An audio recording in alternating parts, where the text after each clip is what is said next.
తెలుగు సినీ చరిత్రలో తనకంటూ ప్రత్యేక స్థానాన్ని సంపాదించుకున్న వారిలో చిరంజీవి ఒకరు.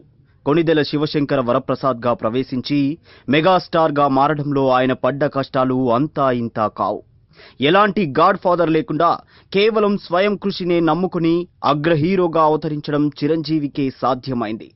చదువుకునే రోజుల నుంచి ఆయనకు నటనపై ఆసక్తి ఉండేది. ఇంట్లో చెబితే ఒప్పుకోరని భావించి తండ్రికి అబద్ధం చెప్పి మద్రాసులో మకాం పెట్టాడు. టీ నగర్లోని విజయరాఘవచారి రోడ్డులోని ఓ ఇంటి పెంట్ హౌస్లో కిరాయికి దిగాడు. అప్పట్లో అద్దె ఇంట్లో ఎన్టీఆర్, ఎస్వీఆర్ వంటి మహామహులు కూడా నివాసం ఉండేవారట. తను కూడా వారిలాగా మంచి పేరు తెచ్చుకోవాలని వరప్రసాద్, అదే మన చిరంజీవి కలలు కనేవాడు. ఇదే సమయంలో తనలాగే సినిమాల్లో అవకాశాల కోసం ట్రై చేస్తున్న సుధాకర్, హరిబాబు కూడా పరిచయమయ్యారు. దీంతో ముగ్గురు కలిసి అదే ఇంట్లో ఉన్నారు. ఉదయమంతా సినిమా స్టూడియోలో చుట్టూ తిరగడం, రాత్రయ్యాక రూమ్కు చేరుకోవడం ఇదే వారి దినచర్యగా మారింది. ఇంటి నుంచి పంపే డబ్బులు చాలక ఉన్న దాంట్లోనే నెట్టుకొచ్చేవారు. ముగ్గురు కలిసి వంట చేసుకునేవారు. మార్కెట్ నుంచి హరిప్రసాద్ కూరగాయలు తీసుకొస్తే సుధాకర్ కూరలు వండేవాడు. చిరంజీవి అన్నం సంగతి చూసుకునేవాడు.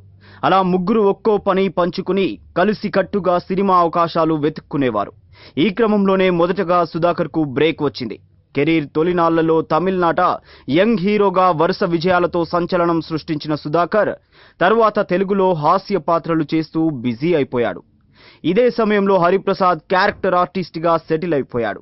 కానీ చిరంజీవి మాత్రం మెగాస్టార్గా అవతారమెత్తాడు. తరువాత కాలంలో ఎవరి పనుల్లో వారు మునిగిపోయారు. ఈ మధ్య కాలంలో ఏనాడు ఈ ముగ్గురు కలిసి కనిపించింది లేదు. వారి మధ్య గతంలో ఉన్న చనువు, ఆప్యాయతలు ఇప్పుడు అంతగా లేకుండా పోయాయి. ఎవరికి అందనంత ఎత్తుకు ఎదిగిన చిరంజీవి ప్రస్తుతం ఎలా ఉండేవాడని సుధాకర్, హరిబాబును అడిగితే ఆయనలో కొంత మార్పు వచ్చిందని మాత్రం చెబుతారు.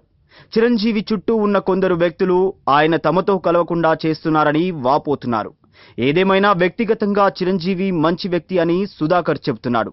తాను ఆపదలో ఉన్నప్పుడు మెగాస్టార్ ఆదుకున్న విషయాన్ని సుధాకర్ గుర్తు చేసుకున్నారు. ఈ వీడియో మీకు నచ్చితే వెంటనే ఓ లైక్ కొట్టండి. మీ ఫ్రెండ్స్, రిలేటివ్స్ కు షేర్ చేయండి.